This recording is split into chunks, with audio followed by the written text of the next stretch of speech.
secundário, né?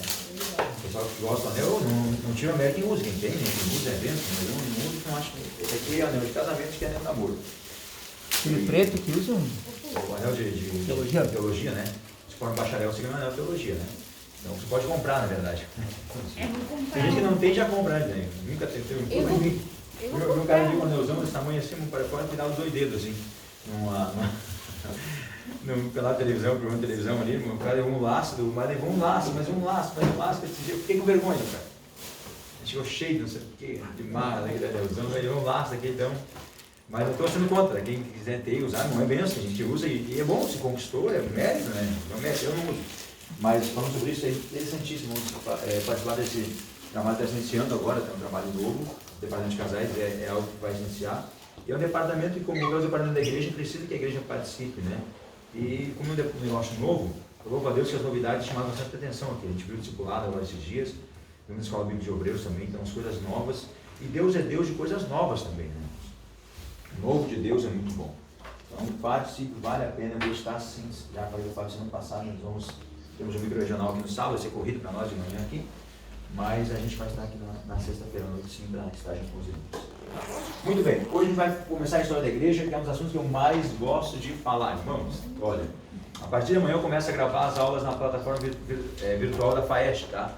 Vai ter um curso também de teologia, embora seja um curso um pouco diferente do nosso, mais avançado, com vários professores do estado todo, em vários lugares do estado, né? Que vão estar lecionando. Tem aí uns caras que são bem crânios, né? Eu nem sei o que estou fazendo lá, né? É porque Deus escolheu as coisas loucas do mundo mesmo. Nem eu olhei para a grade dos professores, nem os caras lá que são doutores em teologia, né? Eu sou orelha seca. Mas já está disponível na FAEST, tá?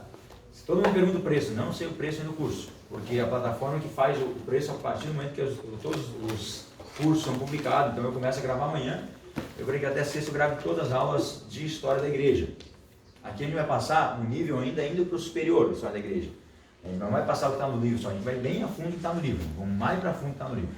O livro aqui, o nosso livro, apesar que o livro você percebe a história da igreja, é mais grosso que os demais, né? Porque tem mais conteúdo. Porém, nós vamos um pouquinho mais a fundo. O livro traz para nós 4 assuntos divididos em mais ou menos uns 4 ou 5 subtítulos aí dentro, né? A história da igreja, ela se passa, irmãos, de Atos 2 até agora, né? Até hoje. Então ela tem muito contexto dentro disso. É a história da igreja. Então, mas eu divido ela em 25 assuntos. A gente vai falar sobre a maioria deles, se o tempo nos permitir. E aí, se você quiser se aprofundar mais, você pode depois, né, a partir de, eu creio que a partir do mês que vem, a partir de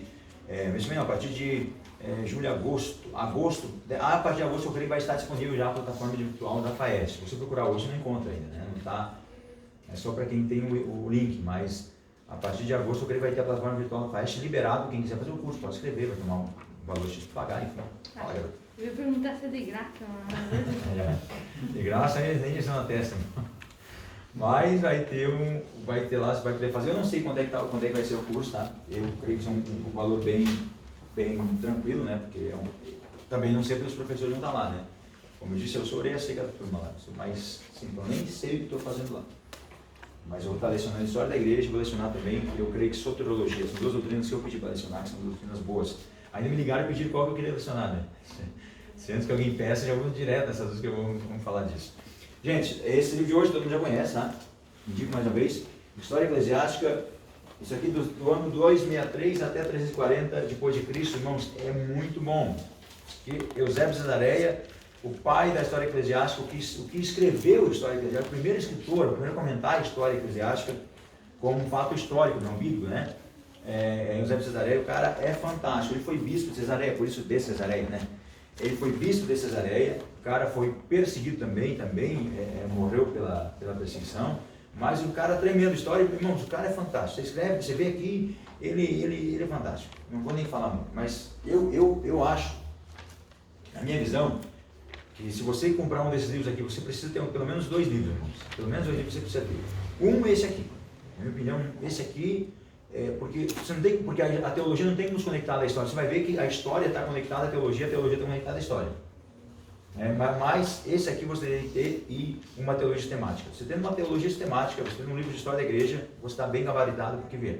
O restante é acréscimo, mas isso aqui, irmãos, é fantástico. Te aconselho a comprar, não sei quanto é que está, mas não deve estar muito barato, muito caro não, tá? Porque como é um livro pouco procurado, tipo assim, pelo grupo da teologia, né? Não é que é pouco, mas pelo grupo da teologia, mas por esse livro. E agora tem tudo em PDF também, irmãos. Se quiserem, eu baixo PDF para vocês. Podem mandar em PDF para vocês. Eu participo de um grupo de teologia em PDF. E eles mandam pilhas de livro, mas é pilhas de livro todo dia. Se quiserem, eu posso ver se tem em PDF já, mas deve ter também. Eu posso mandar para vocês em PDF. Eu não gosto de PDF, ficar dentro do celular, mas se vocês quiserem, alguém quiser, irmãos, é muito bom. História é chato pra caramba. Eu sou apaixonado por história. Que é duas coisas que eu gosto, que é chato pra caramba. História e contabilidade, eu gosto, mas é muito chato, não sei porquê. Pior que isso, só direito. E eu gosto dos três, né? Então, aí é por isso que eu sou tão chato. Né? Vamos lá. Vamos para um fato da história e a gente fala bastante história. Aproveitar que tu falou do livro, né? Sim. Compartilhar também, esse fim de semana nós assistimos um filme muito interessante, que é uma história real. E se os irmãos talvez não conheceram, né? Em Defesa de Cristo. Defesa de Cristo. Já assistiu? Não, não assisti. Conta a história de um jornalista chamado Leon. Uma história verídica dos anos 80. É Lee, não lembro o sobrenome agora. Mas basicamente ele era um jornalista cético, né? Um ateu convicto. E a esposa dele se converte ao cristianismo e ele, na ânsia de tentar provar para ela que essa fé era vã e tal, ele começa uma pesquisa assim, jornalística mesmo, sabe? Gigantesca para provar que a ressurreição de Cristo era uma mentira, né? E depois de apurar todos os fatos e coisas, ele se converte, né? Então, é algo assim, é bem tremendo, assim, inclusive é um livro, né? Em defesa da fé. Li alguma coisa, não lembro agora, mas vale muito a pena. Um filme assim que ajuda a gente sempre a fortalecer, né? Os pilares da nossa fé, onde alguém que buscava realmente, e o interessante é que ele vai conversar com pessoas muito gabaritadas, né? Da época, para buscar nelas, que eram também declarados ateus, mas para tentar validar argumentos, né? E na verdade todos eles acabavam refutando todos, né? Então a maior busca, primeiro, a Bíblia não prova buscar a existência de Deus. A Bíblia não prova isso, irmãos. Desde Gênesis 1 e 1 você vai ver. No princípio criou Deus. Ela só aceita. Porque é uma verdade tão profunda que é inegável, né? Não há como você negar. Tem um filme que é um livro também, né? Que é a história real, que é a Igreja do Banco dos Réus, né? Que foi uma disputa que foi feita nos Estados Unidos, né? E aí foram para um julgamento, né? Provar que aí, por pouco os caras não perdem, né? Não perderam por pouco, mas daí Deus interviu e deu para eles a saída. Eles achavam que os crentes estavam sendo tão senhores, né? Por pouco não perderam isso. Foi um julgamento mesmo que foi feito, né? Muito bom, muito bom. Talvez eu tenha citado para vocês, já que estamos falando nisso, tenho citado a história daquela repórter americana, inclusive Filipiana se escreve e fala sobre ela, que ela se fez de cristã, entrou numa comunidade cristã, passou 2 anos ali, se converteu, né, entre aspas, passou pelo batismo, foi enviada para o campo de missão, participou de missão fora do país, daí quando deu 2 anos ela concluiu o livro dela, procurou pastores, pastor, eu nunca me converti, eu queria pedir perdão e agradecer pelo tempo que passei aqui, as experiências lindas que eu vivi aqui, vi que realmente o que vocês vivem é verdadeiro, mas eu nunca senti isso. Daí uma preocupação do Filipenses foi essa, né? Como é que uma pessoa passa 2 anos no nosso meio não impactada por Jesus? Que Jesus nós estamos apresentando para esse grupo. Mas a segunda pergunta, a afirmação dele é aquela que, mesmo não sendo impactado por Jesus, foi impactado pelo comportamento dos cristãos. O que vocês vivem, para vocês realmente é verdade. Para mim não foi. Muito bom também. Vamos lá, gente. Vamos para a página 9. Vamos ler um pouquinho. A gente tem que ler para a introdução. É meio chata, porque a história em si é chata mesmo. Eu gosto. Vamos ler então um pouco. Mais um que eu não gosto. Introdução. A palavra história. Começa aí com Lucas. A palavra história, em seu aspecto geral, nasceu na Grécia Antiga e, segundo Carvalho Luz, significa visita para a informação. A partir dessa definição, podemos inferir que o estudo da história é uma visita ao passado na intenção de coletar as informações necessárias ao conhecimento dos fatos ou ainda uma investigação. Com essa visita investigativa ao passado, poderemos observar os processos de mudança e permanência ocorridos nas sociedades ao longo do tempo. Olha só, para nós resumir, não precisa ficar lendo isso aqui, a história nada mais é do que um relato das coisas que se passaram. Quando falamos de estudar a história, falamos de visitar aquilo que aconteceu. Gosto muito de uma frase de Hernandes Dias Lopes, que eu cito muito quando prego. Se nós não aprendemos com a história, ou ela vai ser nossa pedagoga, ou vai ser nossa coveira. Porque contra a fala não há argumentos. A história, ou ela vai nos direcionar para um futuro distinto e diferente, ou ela vai nos sepultar. Porque nós não aprender com a história, irmãos, é a pessoa que passa por ali, em Jerusalém, em Israel, perdão, na divisa entre Israel e o Egito, tem lugar onde todo ano, pelo menos sempre acontecia, ainda acontece, os últimos vezes que eu vi, pelo menos não sei como é que está agora, mas todo ano acontecia o quê? Transborda até os desertos do sul, eles transbordam. As montanhas do sul transbordam. Como assim, pastor? Se cria durante o inverno, na copa, congela, porque de dia, irmãos, está fervendo o calor embaixo, em cima tá, as copas dos montes são congeladas. Eles congelam. Quando vem o verão forte, sopra o cirô, o vento quente, ele derrete em cima. Então, na copa dos montes mais altos, eles têm tipo uma panela, assim que se forma o odor deles. Quando eles derretem, eles transbordam, estouram. Eles estouram e nas terras do sul já tem as marcas do rio ali. Todo ano ele desce, forma um rio. Em questão de horas ele desce, tem uma correnteza. Eu vi, se você buscar, irmãos, e ver torrentes do Negev, torrentes do sul, buscar no Google, você vê, tem vídeos, eu vi um vídeo, irmãos, tá seco, não tem nada, ele vai descer. Vai descer. E aí, o exército romano estava construindo uma estrada ali, abrindo uma estrada, né? E aí, quando construiu a estrada, um pastor de ovelhas estava próximo e disse, ele passou e disse, olha, é o seguinte, aqui tem que fazer uma ponte. Você tem que fazer uma ponte aqui, que não vai ser estrada, não vai dar certo. Mas o soldado romano, acostumado, né, com Roma, com aquela coisa, era risado no meio do deserto, fazer ponte. Para quem no meio do deserto? Porque aqui todo ano transborda aqui. O pastor disse, né, São Bárbaro do pastor, um ano depois, estão fazendo a ponte lá. Porque passou e ela, tipo assim, ela como é uma terra seca, ela provoca erosão, não tem árvore, não tem grama, então é erosão. O lugar onde já transborda, irmão, já tem a marca profunda, vai levando tudo junto. Realmente, um ano depois, está lá Roma construindo uma ponte no meio do deserto, e passa por lá uma ponte no meio do deserto, porque uma vez por ano aquilo transborda. Então, descongela de cima, vem, rega os campos, mas a terra é tão seca que a pedra é muito fácil, então, na questão de horas ela já some, mas aonde ela passa vai estourando. É como você vê uma enchente, por exemplo, uma chuva no deserto. A chuva nas terras áridas do deserto, irmãos, elas provocam inundações do dia para a noite, questão de horas, inunda tudo.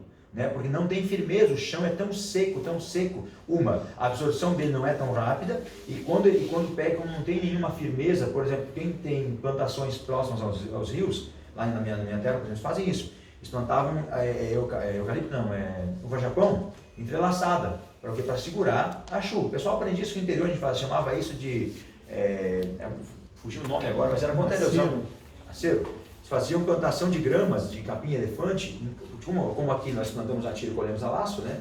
O interior aqui nosso é assim, eles fazem cada tantos metros, eles deixam você vai passar, vê aquele desenho bonito, né? Parece as taipas que faziam, porque para segurar quando viesse a erosão, levava toda a terra boa embora. Então eles faziam isso, o mesmo plantio que tivesse, né? Então lá não tem isso, né? Bem no deserto, mais uma vez por ano estoura lá. Essa questão de olhar para a história, que vocês olharem para trás lá, o rapaz que entendia de história, o pastor disse, olha, vai ter erosão aqui, não, aonde? Vai ter uma enchente no meio do deserto. A história, ela vai ser nossa pedagoga, vai ser nossa coveira. Ela vai nos ensinar, ou ela vai ser um marco da nossa morte. Nós aprendemos que é a história, né? Por exemplo, agora estamos aqui no Brasil, vendo essa pandemia, embora em Israel já não usem mais máscara, né? Israel, a sala de aula, as crianças, sala de aula, tiraram a máscara essa semana. Já não se usa mais máscara lá.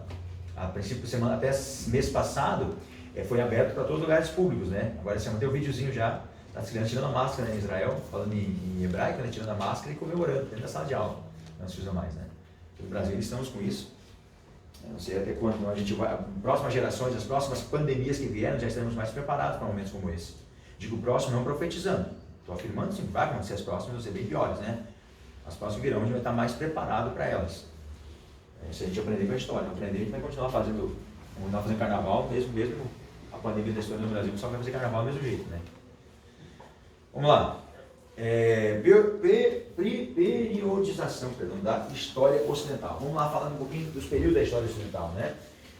A história da igreja está entrelaçada à história cultural do Ocidente, né?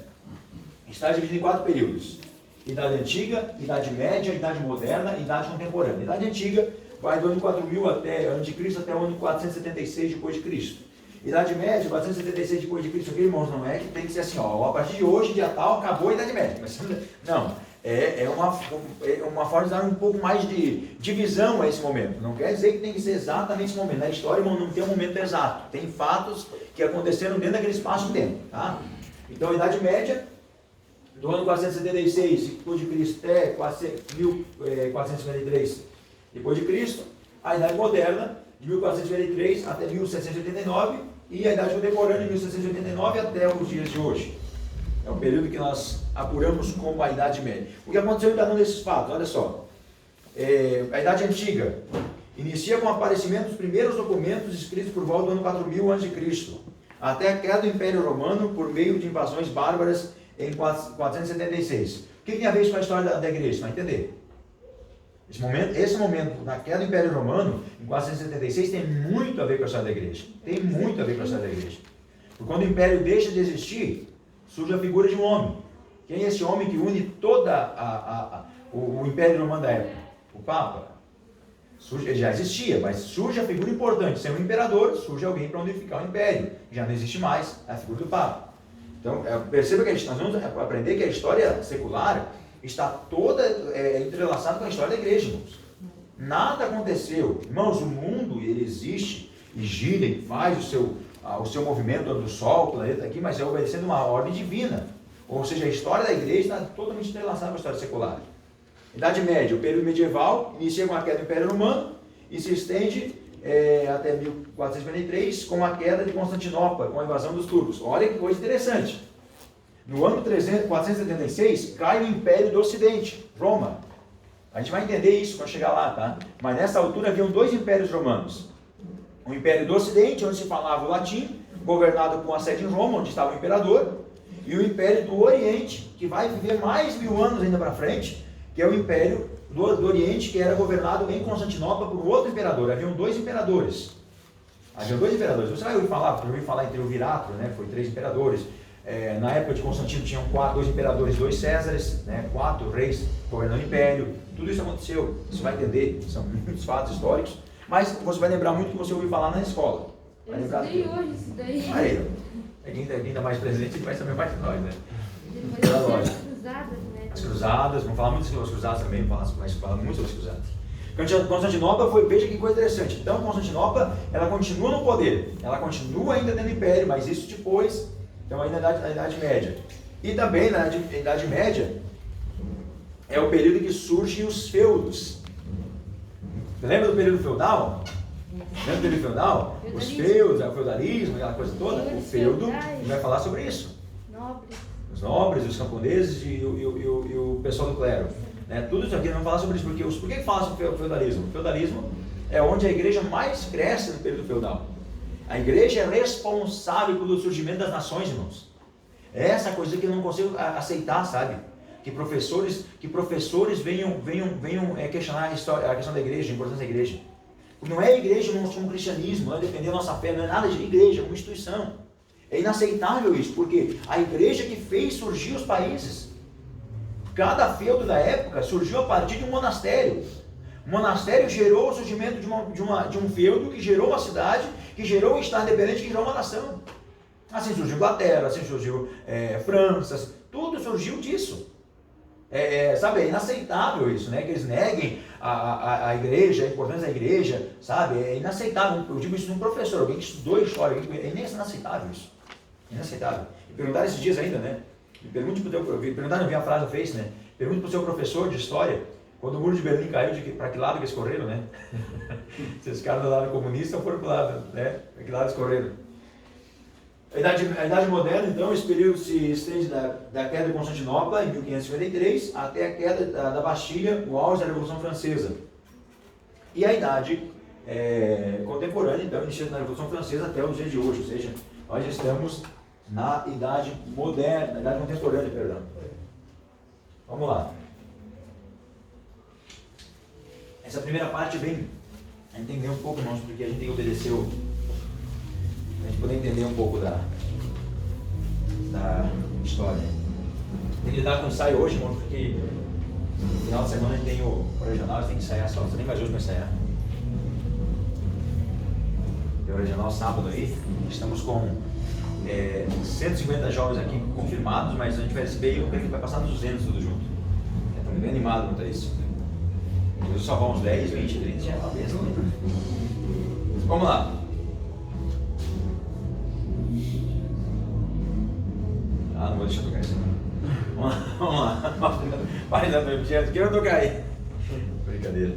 Página 12, gente. Objetivos Objetivos do estudo da história da igreja. Primeiro, a história da igreja como disciplina teológica, não vamos falar muito sobre isso, porque aqui é só teoria, é só falar que ela precisa, por que ela precisa fazer parte como uma doutrina teológica, porque é indivisível a questão história secular com a história da igreja. Não tem como se separar. Se eu perguntar para você um fato histórico, por exemplo, vamos a fato para provar que a igreja está junto disso aí tudo. Vamos provar um fato histórico. Quando, um fato importantíssimo. Quando Nero pôs fogo em Roma, ele culpou quem? Os cristãos. Vamos para outro fato histórico aí. A coroação de todos os reis. Todos os reis foram coroados, todos os reis do Ocidente foram coroados por quem? Um papa, um bispo, a igreja, que está ali. A história toda ela vai estar, irmão, não tem como se separar. A história está ali. O plano da igreja está ali junto. Objetivos do estudo da história. Então, vamos ver aí na página 12. Quais são os objetivos? Pode ler, irmão Enéas. A história da igreja é uma ciência que visita o passado da sociedade eclesial cristã, buscando resgatar e compreender suas realizações religiosas, sociais, culturais, políticas e até mesmo econômicas.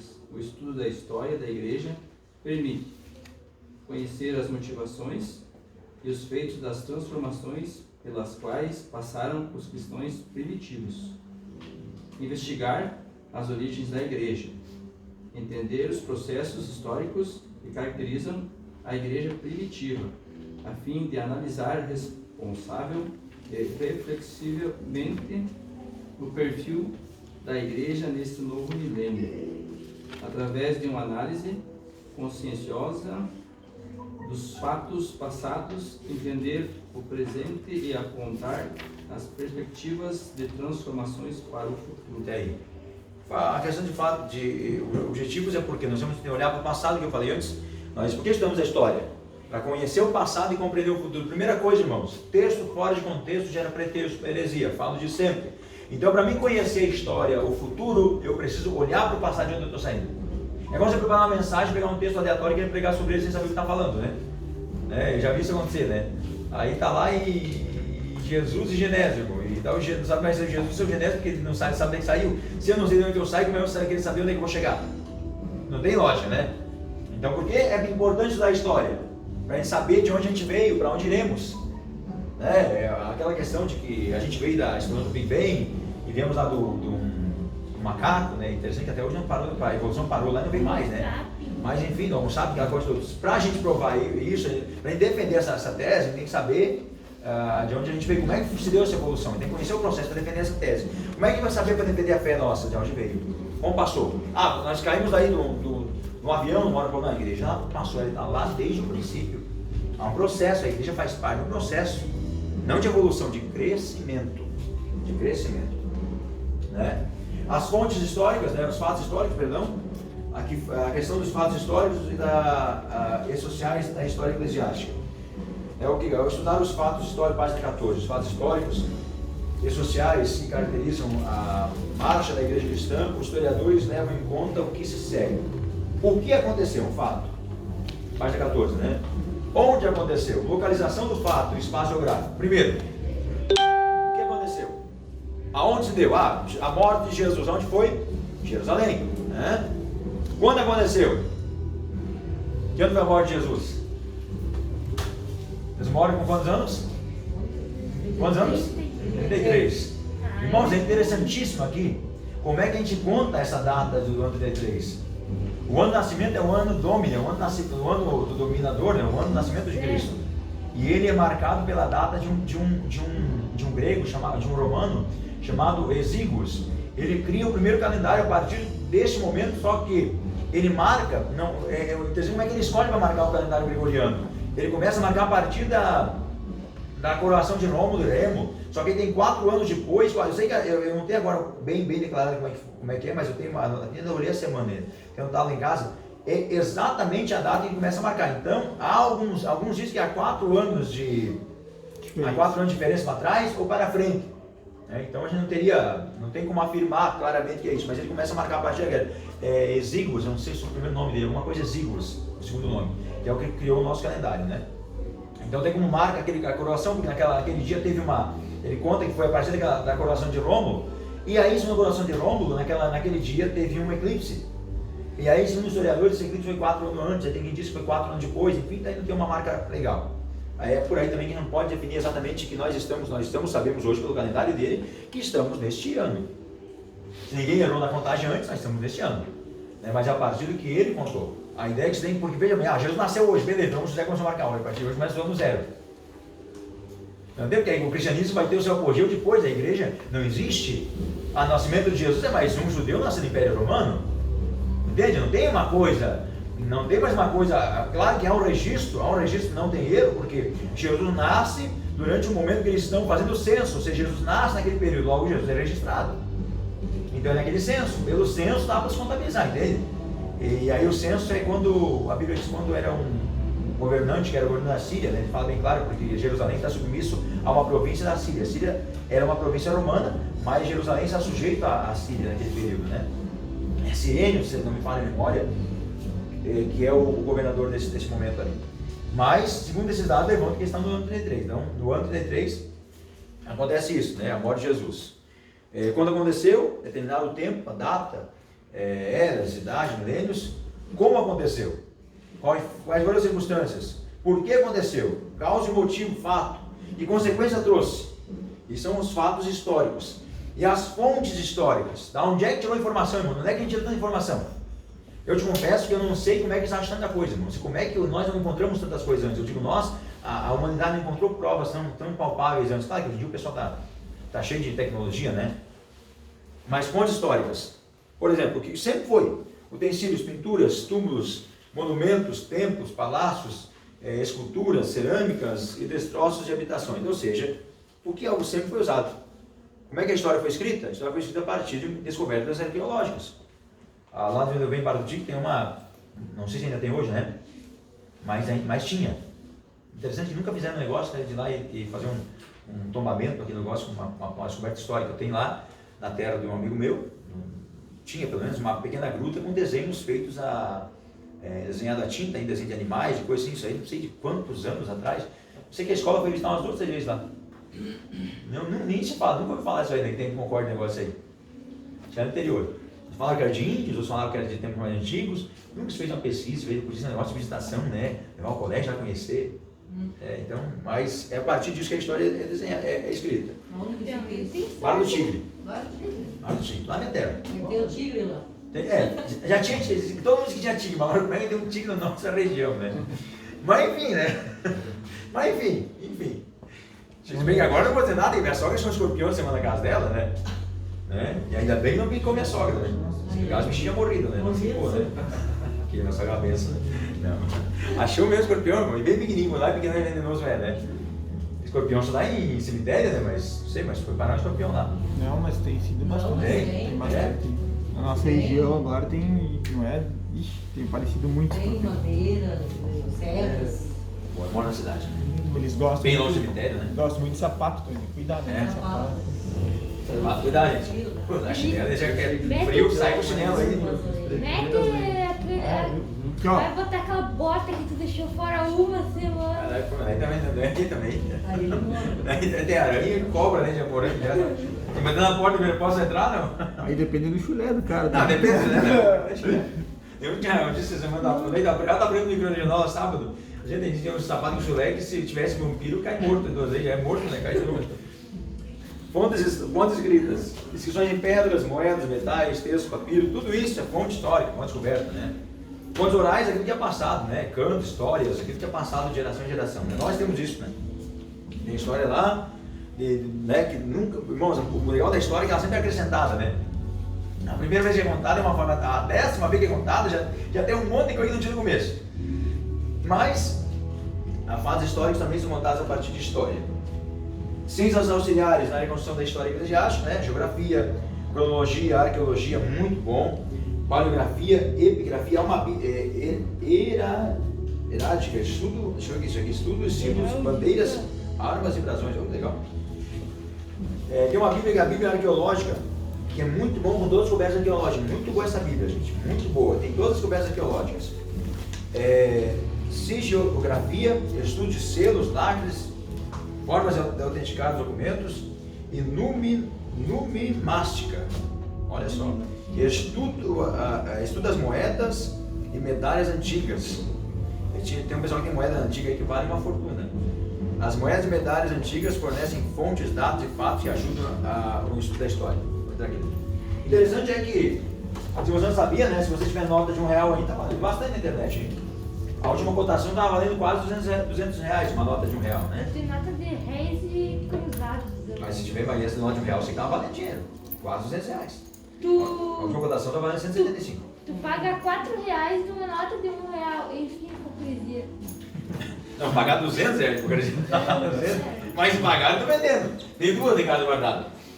Vai bem. Vamos lá. Um dos exemplos nossos aqui, irmãos, é o peixe, né? Um dos exemplos é o peixe. O símbolo peixe, né, que a gente tem aí, né? Vou lá para eu desenhar de novo, né? Jesus amado. Olha isso que foi feio. Parece um passarinho. Pareceu, eu ia tipo, coloca um galinha na boca ali, eu sinto do PSB, né? Eu vou desenhar, os bons fajar que agora todo mundo pensando bem, tá virando PSB, né? Melhor nem falar nada. Melhor deixar assim que é. O peixe, não lembro do livro, é o peixe ali. Olha o peixe ali. Né? Deixa assim. Olha o peixe ali. Esse que é o símbolo do cristianismo. Alguns dizem, não tem como afirmar, então são questão de fato histórico oral, enfim. Mas falam que é o seguinte, os cristãos, para se reunir e para poder se identificar com cristãos, ia lá e faziam um símbolo. Só os cristãos sabiam disso. O povo inteligente que eles são, né? Eu passava a perna nos caras. Irmão, o crente, quer dizer, o outro ia lá e colocava, se fechasse aqui, diziam que era o crente, né? E aí o terceiro, amém, ia lá e colocava o pé em cima e fazia o símbolo do olho. No olho eu coloquei, tá? Não é verdade. Mas o símbolo do peixe, dizem que era assim, para se comunicarem com os eram cristãos, eram mesmo cristãos, só os cristãos sabiam o símbolo do peixe. Né? Sempre mas nunca contaram para ninguém, não sei. Eu sei que esse é o símbolo, mas que símbolo tem esse? Esse símbolo é um acróstico do nome de uma frase, né? É Ipsos. Peixe, né? Peixe em grego, no grego antigo formato, um acróstico de Jesus. Né? Cada letra ali, irmãos, vamos colocar aqui a escritura que tem ali dentro, né? Seria mais ou menos isso, né? Aqui tem um risquinho no meio. E esse é o contrário, que mais ou menos isso aqui, né? Esse símbolo aqui, esse aqui forma um acróstico, forma o nome do peixe, forma um acróstico. E quer dizer essa frase aqui em grego antigo. Ou, para ser mais exato, está escrito ali embaixo: Jesus Cristo, Filho de Deus Salvador. Jesus Christus Theos Ius Soter, em latim. Jesus Cristo Ius Theos Soter. Jesus Cristo, Filho de Deus Salvador. É isso que o peixe quer dizer. Quando se fala peixe no grego vai dizer Jesus Cristo Ius Theos Soter. Ou Jesus Cristo, Filho de Deus Salvador. Quando faziam o símbolo do peixe, está dizendo assim, ó: Jesus Cristo Ius Theos Soter. Jesus Cristo, Filho de Deus Salvador. Imagina como os caras vão pescar aquele pesqueio. Jesus Cristo céu. Vamos lá. Divisão da história. A história da igreja passa uma divisão política, né, missiológica, administrativa, perseguição e polêmica. Sempre tem polêmica. Igreja, se não tiver polêmica, não sei o que é, né? Política por quê? Porque trata da questão do envolvimento político da igreja enquanto instituição. Porque a igreja, irmãos, a partir do momento que a igreja nasce, ela já se torna um problema político. Uma igreja que pode se envolver com política, irmão, a igreja sempre tem envolvida em política. Como é que um grupo forte de uma igreja vai ter envolvido em política? Ou é um grupo forte para ter do lado, ou é um grupo forte para você expulsar. Quando todo mundo está contra, irmão, vamos chutar eles, porque eles são um grupo que tem que chutar. Quando todo mundo está a favor, eles não podem, vão ficar do lado. Ou seja, a cada 4 anos eles querem estar perto da gente, né? Agora dessa saúde, eu deixo uma agonia para chegar aos 4 anos, para chegar a próxima eleição, eu quero ver esses jaguara fazendo a gente. E o povo crente é burro, vai lá e vai atrás de novo. O povo que eu vou dizer uma coisa, não, tá? Pegar e dar né? A gente eu não vou dizer de você, nós somos burros demais. Pelo amor de Deus, irmão, nós nos jogamos que nem um jumento, né? Porque, não, tem jumento ainda. Jumento é outro grupo, né? Mas, pelo amor de Deus, irmãos, a gente faz uma burrice mesmo, a gente não ora, né? E a gente vai, as pessoas crente uma pinóia, irmão. Passa 4 anos sugando a gente depois lá. Eu oro antes de orar, mas ore mesmo. Político porque sempre a questão de política, ela mede o quê? A questão de envolvimento da história no Estado. Sim, sempre teve. Sendo missiológica, aborda o estudo de missões, ou seja, o que é que a igreja fez? O que é que a igreja fez? Além das fronteiras. A missão, irmãos, a missão precisa, a gente ouve essa frase transcultural. A missão da igreja precisa transpor as culturas. Pense bem como é que Israel ia sair das suas fronteiras, irmão. Se não tivesse na perseguição que a gente vai falar depois, a igreja ia ficar em Jerusalém até hoje. Mas Deus é um Deus transcultural, irmãos. O evangelho precisa transpor fronteiras, e principalmente a fronteira da cultura. Se você, por exemplo, ir lá no Egito hoje, ou vamos a um outro país mais árabe, que tem a liberdade de poder ir num culto, tem um missionário no Paquistão. O Paquistão, irmãos, é um país que é muçulmano, mas não tem igrejas quase, mas permite o pessoal falar de Jesus, tem os seus cultos. E tem um missionário paquistanês que mandava para mim foto toda semana para mim de lá, uns cultos embaixo de tenda lá, uns 50, 60 pessoas lá de pé, lá falando em extremo, pulando, as mulheres com aquele pendente no nariz, que é aquele piercing, uma correntinha aqui, né? A turbante, algumas de burca, né? Só com o olho de fora, e o pessoal, irmãos, os pregadores, tudo aqueles negócio, aquelas roupas deles compridonas assim, vai até, né, a gente vê uma capa assim, cobra até lá embaixo, ou até no pé, e cheio de Espírito Santo falando em cristão, irmãos, pensa o escutão lá, é o que? A cultura deles é assim. Não, vou lá, não, veja bem, tem que ser de terno e gravata e coisa. Irmãos, é a cultura deles.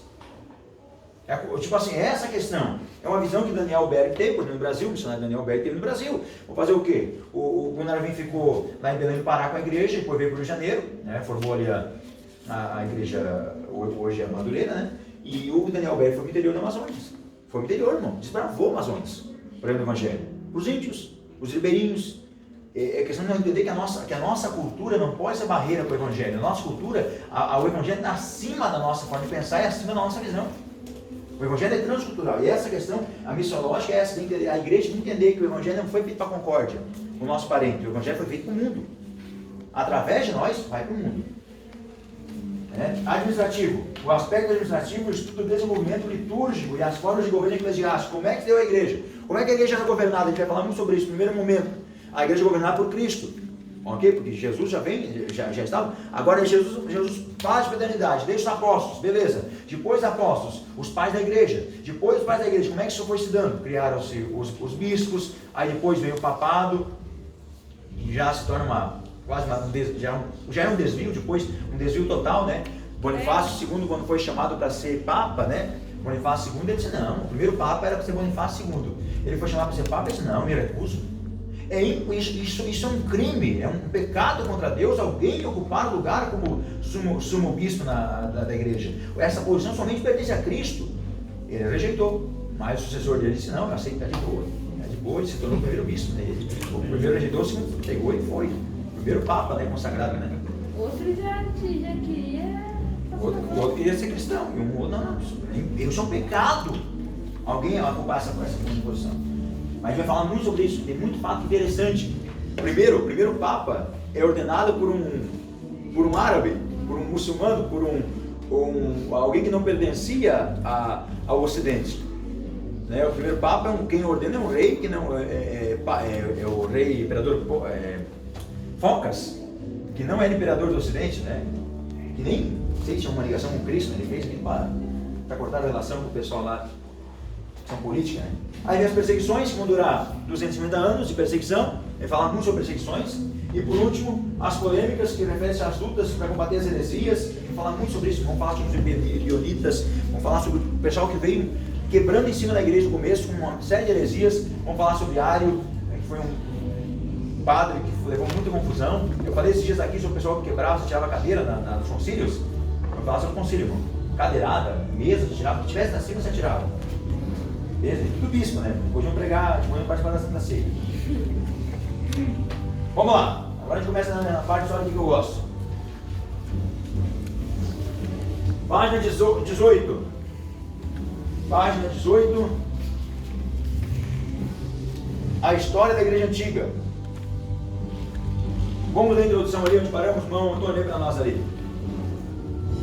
Quando nos referimos à igreja antiga, estamos falando da igreja em seu contexto de nascimento Verdade. e puberdade, que vai de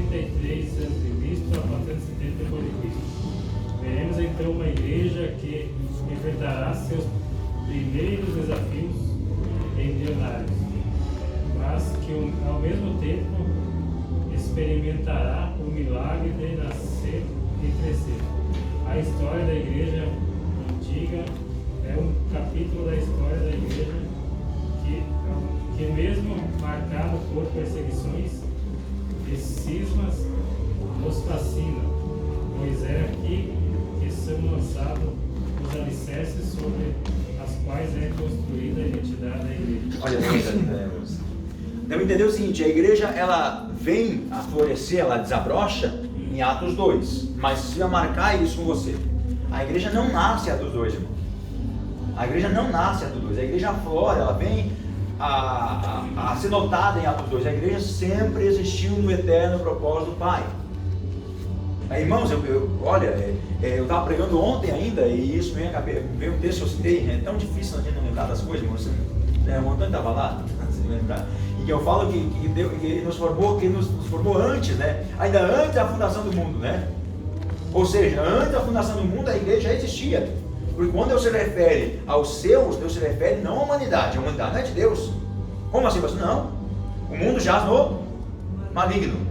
Os salvos, que ainda estão no meio da humanidade, já no maligno, que os salvos, eles também são pertencentes a esse grupo. Quando fala dos salvos, da igreja. A igreja. Esse que ele escolheu desde antes da fundação do mundo, ou seja, antes de o mundo existir. Antes de Adão e Eva ser formado, Deus já tinha a igreja preparada. Vou entrar no negócio calvinismo aí, né? A afirmação, não, eu estou dizendo que Deus já tinha. Deus já tinha. Nós calvinistas vamos dizer que Deus predestinou a salvação de condenação. Que predestinou, não sei. Aí vamos dizer, nós arminianos vamos dizer que não, que Deus deu livre-arbítrio para nós escolher, então por isso ele já sabe. Então os dois lados estão certos, o fato é que ele já sabia, ele já escolheu, ele já determinou, ou ele já salvou de tudo. O fato é que ele já sabe quem vai salvar. E é para esses que Deus tem preparado. Então a primeira coisa que a gente tem que entender é que a história da igreja não começa em Atos 2. A história da igreja começa quando Deus decide dar abertura à história, na presciência dele, antes de Deus também manifestar em Gênesis capítulo 1, versículo 1, Deus já havia projetado a igreja. Nós já estávamos na lista de Deus, nós já estávamos projetados. Nós já estávamos, irmão, pense que coisa linda, irmão. Você não tem como não espiritualizar isso aqui.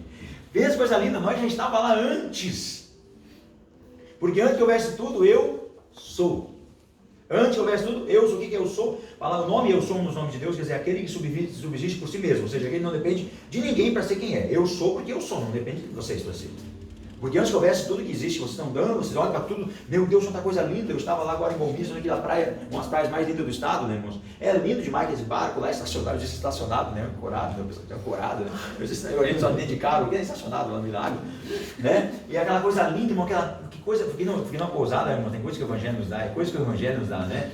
Me colocar numa pousadinha lá, irmão, de frente com o mar, assim, Jesus, eu acordei de manhã, eu podia ficar aqui, Senhor. Só que eles estão pregando, né? Porque morar não tem como você morar lá, eu sou daqui, né?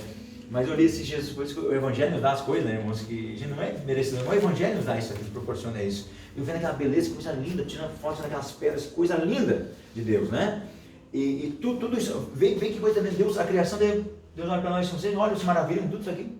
Mas antes que houvesse tudo, eu sou, ou seja, não depende de nada disso aqui. Isso aqui para mim não é nada. Isso aqui eu criei para vocês. Mas para mim, antes que houvesse tudo, eu sou. Ele já estava lá. A igreja não nasce em Atos 2. Nós erramos quando dizemos isso. A igreja já existia. A igreja vem à tona em Atos 2, mas ela já existiu no eterno propósito de Deus. Sempre existiu no eterno propósito de Deus. Porém, ela vem em Atos 2. Ela vem a esse momento histórico.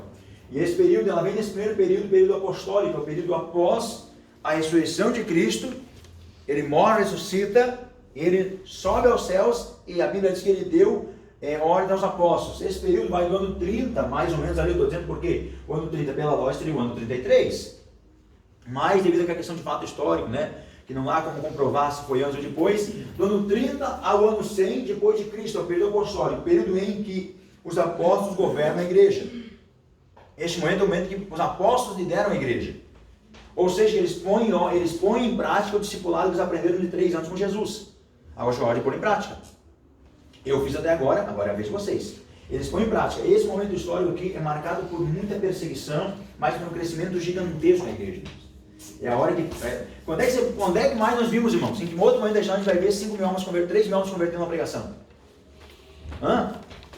Aí estava ali em Ponte Serrada, no sábado, irmãos, teve quem contou 12, quem contou mais, eu contei 6 e parei de contar, os que voltaram para Jesus ali. A gente vê, Deus, coisa linda, Jesus, aquela coisa, né? Os adolescentes para frente chorando e voltando para Jesus e tal. Imagina 3 mil almas, irmão. 3 mil, e a Bíblia diz que é 3 mil, é 3 mil, batata. Mais de 3 mil almas, né? Se converte naquela pregação. Com uma pregação, imagina só irmãos pregando hoje 3 mil almas convertendo. Irmãos, né? Eu vi uma pesquisa, para quem estava no titulado, né? A pesquisa apenas, eu não sei, eu lembro quantos por cento que vão à igreja, frequentam os cultos. Acho que é 15% só que frequentam os cultos, né? Porque não caberia o povo todo, os crentes na igreja. A pesquisa é que se o povo todo na igreja fosse no culto uma vez no dia, todos os crentes fossem juntos, não teria espaço nos tempos do mundo para os cristãos. Pensa só, irmãos. Nós somos, pensa bem, quantos por cento do Brasil, 26% do Brasil que são cristãos, são evangélicos? Só evangélico, falando, só evangélico. É 26%, eu acho, né? São 22 milhões, eu acho, não faz memória. Põe esse povo todo aí na igreja, num dia só. Não tem igreja, não tem tempo que chega. Não tem igreja que chega, irmão. Pega todos os crentes e põe nas igrejas no final de semana, que seria uma benção, né? Põe tudo aqui, nós temos a nossa igreja aqui, irmãos, que está lotado direto na nossa sede. E não vem todos os membros. Depois eu colocar todos os crentes aqui, não tem espaço. Então a pesquisa é que os crentes não vão na igreja, né? Eles vão para a igreja, tipo assim, vai treinado. Eu vou hoje, mas eu vou só mês que vem. É uma organização natural. Sim, natural.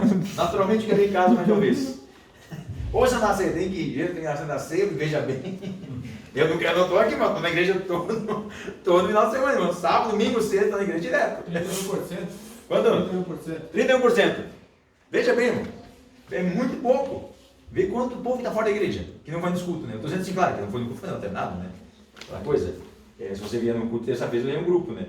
Domingo de manhã veio outro grupo.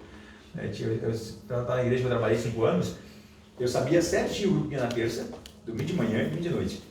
E ficava pensando, por que esse povo não... Aí na ceia vinha todo mundo, quase todo mundo. Meu Deus, quanta gente na igreja. Era uma vez, a igreja é muito grande, ia para 700 pessoas sentadas. Lotava uma vez por mês, irmão. Pelo amor de Deus. Você pensa um lugar para 700, tem 100 pessoas no culto. A gente tinha 10. Eu não dava desânimo. Eu não dava desânimo. Tinha 700 pessoas no culto. Não, e para mim o pessoal era, pensa o povo fiel, irmão. O povo dizimista, assim, olha, eu não sei a porcentagem, mas eu acho que uns 80% da igreja é dizimista lá. O povo vinha na porta da igreja dizimava e ia para casa. Só onde está no culto hoje, vamos dar uns pinhão na chapa lá em casa. Vem depois do culto lá comer um risoto comigo lá. Tem uma vontade assim, mas vai pro inferno. Eu fico na igreja, era para ir pro culto, né? Mas não dá para fazer isso, né? Não pode fazer isso. Expansão, vamos lá. Primeiro ali uma paradinha, nascimento da igreja, para entender qual é o grupo, quais são os grupos que compõem a igreja. Na página 19 ali, gente, olha os grupos que compõem a igreja. Judeus, hebreus, judeus helênicos e prosélitos. Vamos entender quem são esses 3 grupos. Primeiro, judeus hebreus, são aqueles que tinham origem hebreia. São aqueles que tinham orgulho de dizer que eram judeus de nascença. Nós somos judeus. Não, nós somos judeus. Eram os caras que guardavam a lei. Esses são aqueles que se converteram ao cristianismo, mas mesmo se continuaram judeus. Tipo assim, continuar aquele orgulho. São os caras que vão bater de frente depois, quando vai ter a questão do... quando voltarem Paulo e Silas, o pessoal voltar e contar o que Deus fez no meio dos ímpios, né? Meu Deus, quando Pedro volta, a primeira coisa que Pedro chegou em Jerusalém, irmão, voltou da casa do Cornélio, né? Jesus batizou todo mundo com o Espírito Santo. É linda aquela passagem, né? Porque Pedro, veja bem, Pedro está lá na casa do Simão Curtidor, está lá, de repente, aparece o lenço no céu para ele aberto, e vem tudo quanto é quadrúpede, bicho que o judeu não comia, né? Tem uma lista que o judeu não comia. E a voz levanta, mata e come. Eu sendo judeu, mas nunca. O Senhor falando, olha o Pedro, irmão. O Pedro nos ensina muita lição, né? Não, levanta, mata e come. Quando eles matam e comem, ele, como é que tu não digas impuro aquilo que Deus purificou? Assim, Jesus tornou tudo puro. Daqui a pouco tem 2 homens aí na porta, vamos te buscar, vai com eles. O Senhor não disse nada, vai com eles. Vão lá, quando os homens chegam, já dizendo, sou eu mesmo, já o Senhor mandou, foi. Chegou lá na casa do Cornélio, quando eles, olha, eu reuni todo mundo aí. Eu não sei como aí, mandou reunir todo mundo, está todo mundo aí. E eu gosto dessa frase, né? Estamos aqui para ouvir tudo que de Deus tinha mandado. E diz a história, eu achei interessante uma forma que o pastor colocou, porque é bem assim mesmo, que Pedro não começou a pregar, Pedro começou a falar acerca de Jesus. Ele começa a falar. Ele não sabia o que fazer, mas Jesus mandou para cá, não sabia o que era fazer. O homem se acha que não precisa levar muita coisa, não é ele que leva, é Jesus que leva ele, né? E Pedro começa a falar e o Espírito desceu sobre ele. Porque se dependesse de Pedro, Pedro não ia fazer aquilo. Então vamos orar agora, Jesus batizar com o Espírito Santo. Não, você é louco? Eu sou judeu? Mas da onde, morar? São os judeus aí. E os judeus tudo na porta, irmãos, olhando, com os olhos saltados. Quem foi chamar foi Pedro. O que aqueles judeus estavam fazendo junto? Pergunta que aquela cambada estava fazendo junto com o Pedro. Só para criticar. O Pedro só sai da casa, irmão, chega em Jerusalém, a notícia chegou antes. Pedro, rapaz, veja bem, o Pedro das 3.000 almas, está na casa de um ímpio lá. Meu Deus, o Pedro chegou feliz a vida. Irmão, vocês não sabem o que aconteceu.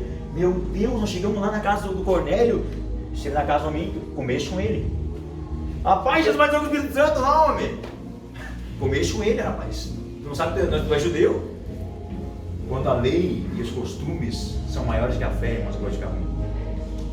Quando o nosso padrão de fé está baseado naquilo que os olhos veem e não naquilo que a Bíblia nos revela, irmãos, aí a coisa fica ruim. Nós condenamos pessoas pela postura, sabe? Ou pela forma, ou pela nossa forma, sabe? Aquilo que cabe na nossa forma, e nós absorvemos pessoas porque andam de acordo com o que a gente acha.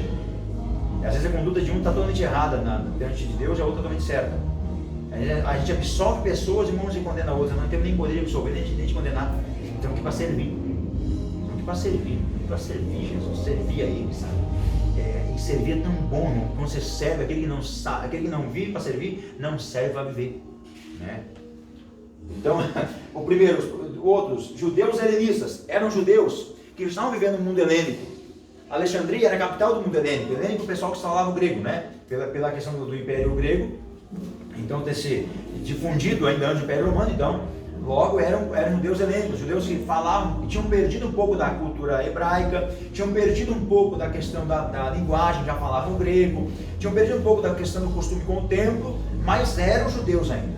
E os demais eram prosélitos, que eram ímpios, que haviam se convertido ao judaísmo, que tinham sido circuncidados, eram pessoas que vinham de fora. O cara vinha para Israel, se apaixonava por Deus, ouvia falar de Deus, vinha para lá para o templo, mas tinha que ser circuncidado. Não fosse circuncidado, já era. Circuncidou, beleza, pode ser crente agora. Não circuncidou. Mas não é um cachorro. E era um cão mesmo, tipo um cão. Era um cão. Não circuncidou, pode entrar. Está de boa, circuncidou, está de boa. Né? Então esses eram os primeiros grupos que faziam parte da igreja. Veja que grupinho bom, né? Os judeus que achavam que era mais santo que todo mundo. Os helênicos que já tinham esquecido da cultura judaica. E os outros que mal tinham vindo por o judaísmo. Bem, irmãos, a igreja sempre foi feita de um bando de gente que eu vou dizer uma coisa para você. Olha hoje. Né? A gente vem para a igreja. A maioria de nós, sabe daqueles que vêm no berço cristão, né? A maioria de nós vem para a igreja tudo estourado. Ou viemos endividado, ou viemos com problema de depressão, ou viemos com doença curável, ou viemos com crise do casamento. Nós não viemos, 90% não veio para a igreja porque eu me apaixonei por Jesus, alguém pregou. Não, a gente veio quebrado. A última ficha, vou para a igreja. Já fiz tanta coisa, mesmo vou para a igreja tentar a última vez. E quem aqui veio dessa forma, manda a mão assim? Quem aqui veio assim quebrado para a igreja? Não tem ninguém, só eu aqui, mano. Irmão, sabe? A gente vem para a igreja porque aqueles que ouvem o evangelho, né? Aqueles pessoal que são boa gente, né? Mas a maioria de nós veio quebrado para a igreja. Jesus alcançou e deu um banho de misericórdia. Né? Olha, irmão, os pregadores que eu convivi até hoje são um grupo que a maioria deles são pessoas que foram viciados, assaltando de banco. Irmão, gente, não dá nem falar da vida deles, pelo amor de Deus. Os pregadores que eu convivi, esses pregadores que vocês veem aí na televisão, pegando esse cara de nome, tem uma história, pouquíssimo deles é uma história de criação na igreja, sabe? É uma porcentagem. A igreja que Paulo abriu em Corinto era uma igreja formada por ex-prostituta, eram marinheiros, que eram homens que tinham uma vida destruída. Formaram a igreja. E aqui na gente, o nascedor da igreja nasceu assim, né? Já veio assim. Hospital, né? Hospital. Eu falei sobre isso ontem. Ou foi sábado, nem lembro disso. Hospital. A igreja é um hospital. Se você procurar pessoas perfeitas na igreja, irmão, você está no lugar errado. A igreja é lugar de gente doente. A igreja é lugar de gente ruim, que está ali sendo amassada por Deus, mas a gente fica bom, né? Meu Deus, vem para casa de Jesus, confessa o que não fez. E muda de vida, 2 semanas depois o cara aqui não era mais, quando ele está errando outra coisa de novo. Isso é assim. Por isso que o processo de santificação é um processo contínuo. E quem vai passando, de repente a gente esquece algumas coisas num culto, irmãos, que Deus pega para estar a gente e Deus no culto, ele junta a gente. E dá com os dois pés, e nós, meu Deus, é verdade, a gente chora, vai para casa, Jesus, cuidar de vida, Senhor. E fica crente, daqui a pouco nós vamos de abraço, igual o Pedro. Não, porque Senhor, vamos dia da morte. É o seguinte, ó. Pegou a espada, o pessoal que aprendeu, o senhor já pegou uma espada para dar no pescoço, cerrou na orelha. Não. Tá louco, no outro dia tá lá fugindo. Não, eu não conheço ele. Não conheço ele. Não, mas tua fala te condena. Não conheço ele. Daqui a pouco tá lá Pedro, 3 mil homens convertendo, caminhando, o pessoal jogando as pessoas doentes na rua para que a sombra dele tocasse, curasse. Dali a pouco tá Pedro de novo, pelado num barco, Jesus aparece, ele se enrola uma toalha e vai lá ter com Jesus. Aí a pouco tá Pedro contra o Paulo, conversando com os judeus, de repente chega, tá lá comendo os pobres, né, cozinhando, de repente chega o Tiago e os apóstolos com ele, já zarpam pro outro lado, né, passam um turbante na cabeça, vamos esperar para comer, não, lavando as mãos para comer pão com o Paulo chega junto a ele, rapaz, como é que tu é judeu e come cozinho? Ou tu é bem uma coisa, bem outra, a Bíblia diz que ele prendeu na cara dele, né? Então Pedro, irmãos, né, sendo crucificado, foi para ser crucificado, a história diz que não aceitou ser crucificado, né, pediu, eu não sou digno de ser crucificado que nem Jesus, foi crucificado de cabeça para baixo. Então, é isso que norteia a gente, né? Paulo, irmãos, né? Paulo, cara, grande pregador, grande apóstolo dos gentios, é o cara que está lá dizendo para Marcos, não quero ir junto com nós, leva ele embora. Não, então eu também vou. O cara que mais carregou a cruz de Paulo foi Barnabé, foi junto porque Paulo é teimoso. Aí tá Paulo vai morrendo na cadeia, preso. Diz para ele, para eu trazer o João Marcos, que ele é muito útil para mim agora. Não prestou durante vários anos, né? Somos assim. Expansão. Aqui eu pediria para você anotar, que você não está no livro, tá? A expansão do Evangelho, ela tem 3 povos que contribuíram, tá? 3 povos. Não sei se o irmão Juliano pode tomar um copinho de água para mim, Juliano, que eu falei tantos 2 dias, irmão, que ontem à noite lá, o som, e quase acabou com nós lá ontem à noite, né? E eu tive que pregar sem retorno, então eu forcei minha voz e dava ontem à noite. Em casa eu tava assim, vou falar baixinho, cara, não deixa mais não. Expansão. 3 povos que contribuíram. Página 20, né? O sumário do crescimento ali, a membresia, vai falar depois. Página 20, deixa aberto a página 20. 3 grupos que contribuíram para o crescimento, para a expansão do cristianismo. Primeiro, os gregos. Como é que os gregos contribuíram? Primeiro grupo tem 3 povos, os gregos, os romanos e os judeus. O primeiro grupo foi os gregos. Como é que os gregos contribuíram? Com o texto, com a filosofia, com a língua, a filosofia e a religião. Isso não está no livro, né? Já é assunto é superior. Primeiro, com a língua. E com a língua? Alexandre o Grande domina toda a terra vivente na época. O que ele faz? Ordena o grego. Todo mundo tinha que ser helênico, todo mundo tinha que falar o grego. Com isso, ele abre fronteira. Logo, se o judeu fosse para Roma pregar, por exemplo, o judeu ia falar em hebraico, o romano ouvia em latim. Como é que ia falar isso? Pensa a dificuldade que ia ter.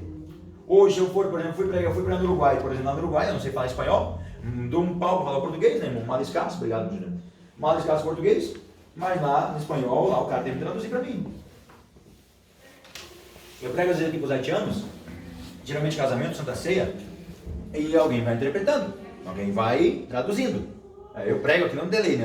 Eu prego e daí o cara do meu lado demora um pouquinho para ele traduzir, o pessoal depois, parece que ele não gosta de aquela ola no futebol, né? Um entra na ola, né?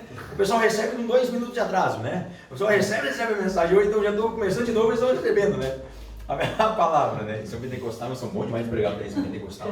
Eu gostaria de falar, se eu falar em espanhol ou crioulo, né? Francês, né? Porque eles entendem espanhol, né? Se eu soubesse falar, tá louco. Mas não aprendi por relaxar. Minha esposa, durante a faculdade, dava aula para mim em casa e eu não me dediquei. Mas a língua contribuiu muito, porque a língua fez com que fosse possível se ouvir a pregação do evangelho em todo mundo. Então o cara sai daqui, ia lá para o Japão. Lá no Japão se falava grego, chegava no Japão pregava em grego, pronto. Porque o pessoal, apesar de eu vou falar japonês, mas eles iam ouvir em grego porque o mundo dominado era helênico. Então ia falar o grego.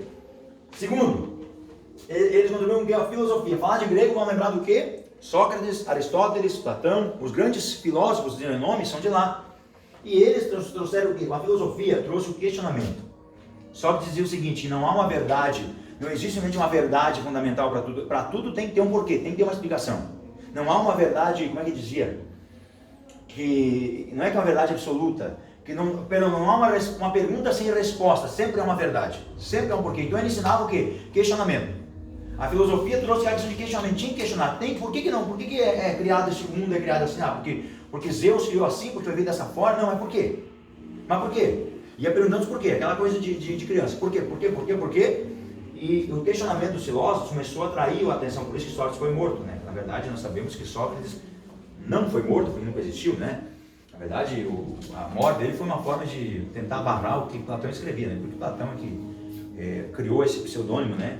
Escrevia para ele não ser morto, né? Ele escrevia e assinava como Sócrates, né? Mas segundo, não há fatos que provem a existência de Sócrates, só os escritos, mas quem escrevia era Platão. Um cara muito inteligente, né, irmãos? Ele escrevia e assinava como Sócrates. Logo perseguiram o Sócrates até a morte, mataram o Sócrates e na verdade Sócrates nunca existiu, né? E o Platão continuou escrevendo. Então, aconteceu mais ou menos que mataram o Tiradentes aqui no Brasil, né? Enforcaram o homem, esfolaram o homem, não era o Tiradentes, né? O Tiradentes foi levado para fora do Brasil. Então a filosofia trouxe o quê? Um questionamento. Peraí, porque os romanos, os gregos, os romanos aceitavam o seguinte: não, se é dito pelo governo, se é dito pelos livros, então é isso aí. Agora vem os gregos, começam a reunir pessoas em torno de si para discutir, para conversar. Se você fosse em Atenas, tinha o Areópago, e Paulo teve lá, inclusive, o campo de Marte, aonde Marte é o nome romano para Zeus, né? Aonde eles se assentavam para discutir. E a Bíblia diz que aquele povo não fazia outra coisa senão parar para ouvir, para discutir, para falar a vida dele. Era um povo que não tinha muito o que fazer. Então eles sentavam-se e a grande cerimônia da cidade era parar para discutir. Sempre os filósofos discutiam. E aí começam os debates. Os gregos contribuíam para a questão de debate. Espera aí, se a religião é tão certa, a nossa religião é tão certa, por que não paramos para ouvir a ideia do cristianismo também? Terceiro, a religião, o panteão grego. Só em Atenas tinham 300 altares.